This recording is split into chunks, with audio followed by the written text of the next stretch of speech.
Hello everyone, this is Shubham Pandey. स्वागत है आपका एक नए वीडियो के साथ। तो भैया, इससे पहले मैंने चैलेंज लिया था 0% शुगर का। बट एक सेकेंड, मैंने जब स्टार्ट किया था तो उस समय डेट था 15 नवंबर और आज मैं जब रनिंग कर रहा हूँ तो आज डेट है 26 दिसंबर, यानी कि कुल 41 डेज मैंने चैलेंज लिया और कंप्लीट किया और आगे भी करता रहूँगा। देखो, मेरा इस चैलेंज को लेने का एक ही लक्ष्य था, एक ही ड्रीम था कि मैं जब भी दौड़ता था, रनिंग करता था, एक्सरसाइज करता था तो मुझे काफ़ी ज़्यादा मसल पेन होता था और मसल पेन के साथ साथ मुझे काफ़ी ज़्यादा थकावट महसूस होता था। तो मैंने सोचा चलो कुछ दिन प्रैक्टिस को थोड़ा कम करते हैं, यानी कि कम का मतलब है 22 करीबन 22 दिनों से मैं कुछ भी नहीं दौड़ा था। मतलब सुबह के 7 बजे सो के उठना, फिर रूटीन को फॉलो करना, बस यही था। यानी कि 2 वर्कआउट, 2 रनिंग, 2 डाइट। मतलब डाइट में बस यही था कि 0% शुगर, कुछ भी नहीं। और 0% शुगर का मतलब ये नहीं कि मैंने कुछ भी नहीं खाया। आप नेचुरल शुगर टेक कर सकते हैं, फल फ्रूट और दूध वगैरह और सूखे मेवे वगैरह मैं यूज करता था।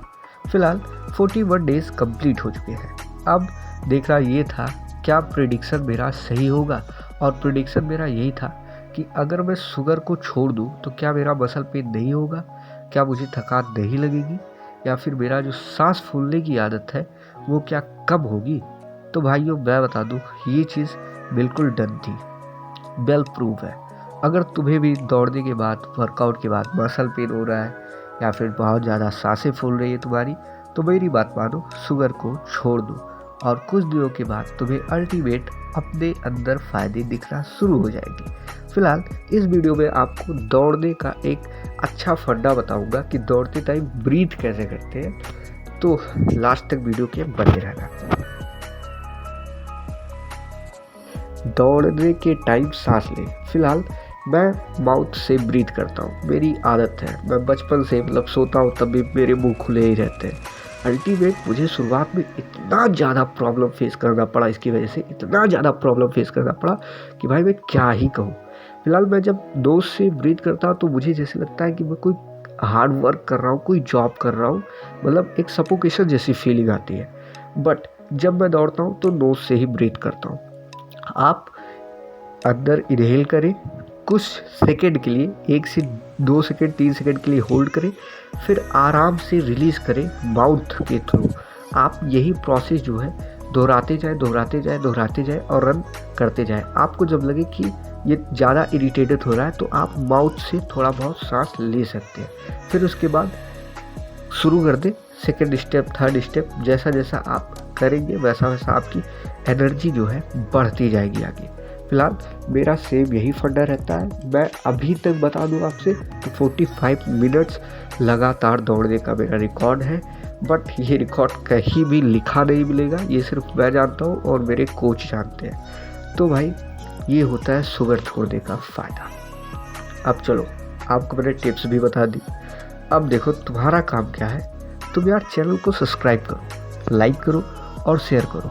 और हाँ, अगर लाइफ में कुछ भी तुमको प्रॉब्लम है ना तो बेझिझक कमेंट करना यार, ओके।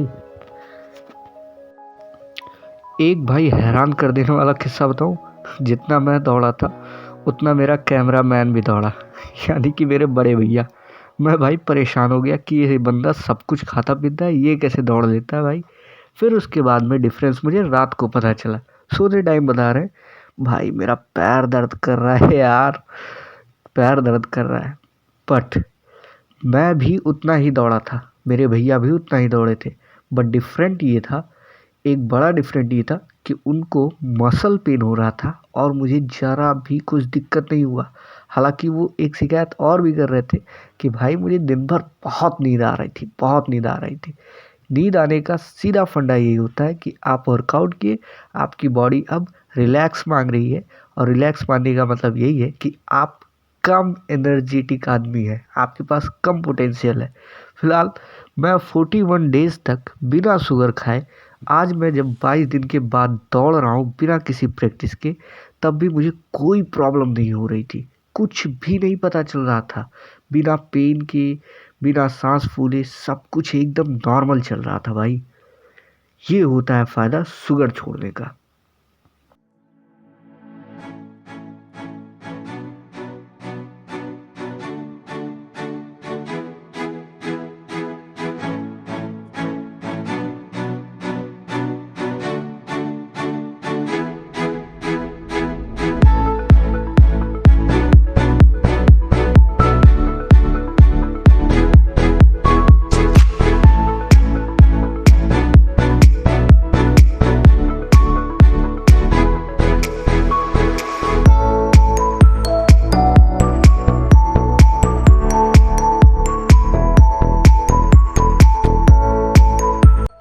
और अगर तुम्हें लगता है कि इस तरीके की प्रैक्टिस के लिए या फिर ऐसा पोजीशन अचीव करने के लिए किस तरीके का डाइट फॉलो करें, तो मैंने डिस्क्रिप्शन लिंक दे दिया है वीडियो का, जिस दिन मैं ये चैलेंज जो है 0% शुगर का स्टार्ट किया था चैलेंज, वहाँ से जाके आप देख लेना मैं पूरे रूटीन में क्या क्या खाता हूँ, क्या क्या नहीं खाता हूँ।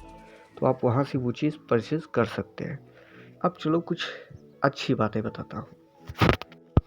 कई स्टूडेंट्स को ना ये कन्फ्यूज़न रहती है कि भाई मैं हेल्थ देखूं कि अपनी पढ़ाई देखूं। आप दोनों देख सकते हैं। फ़िलहाल बताता हूँ कैसे। देखो, जैसे कि एक गांव में अगर एक झोपड़ी में आग लगती है तो वो आग पूरे गांव में फैल जाती है। वैसे ही अगर तुम प्रैक्टिस कर रहे हो किसी भी कॉम्पिटिटिव एग्ज़ाम के लिए, अगर तुम बाय डिफ़ॉल्ट 2 दिन नहीं पढ़ाई किए, 3 दिन नहीं पढ़ाई किए, 4 दिन नहीं पढ़ाई किए और तुम रोज़ वर्कआउट कर रहे हो, तो ये वर्कआउट ना बिल्कुल उसी झोपड़पट्टी की तरह रहेगी कि जैसे ही वर्कआउट करके आओगे कहोगे कि यार बहुत हो गया, अब फिर से रीस्टार्ट करता हूँ, फिर से पढ़ना शुरू करता हूँ। तो ये चीज़ होता है वर्कआउट का। फिलहाल इससे मुझे बहुत बेनिफिट मिलता है पढ़ाई में। बेसिकली मेरे 2 ही टारगेट रहते हैं, मैं अपने हेल्थ को केयर करूँ, पढ़ाई देखूँ और उससे जो एक्स्ट्रा टाइम छूटे मैं यूट्यूब और इंस्टाग्राम पे क्रिएटिव चीज़ करने के लिए करता हूँ, यानी कि एडिटिंग करता हूँ और भी बहुत कुछ। फ़िलहाल अभी मेरे पास गैजेट्स कम होने की वजह से मैं सही तरीके से वीडियो रिकॉर्ड नहीं कर पाता, वॉइस नहीं दे पाता या फिर अच्छा टाइम नहीं दे पाता हूँ। उसके लिए भाई सॉरी यार पूरी तरीके से। बट भाई तुम गेटअप हो जाओ भाई, फिजिकल तुम्हारा सही रहेगा तभी मेंटल सही रहेगा।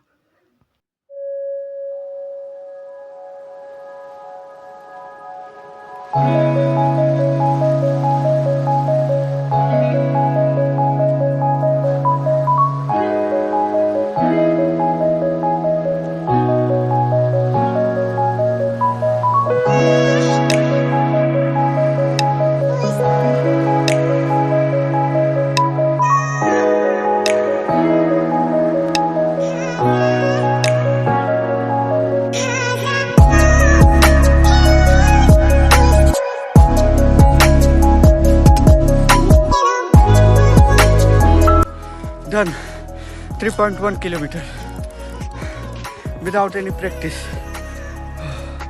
Thank you.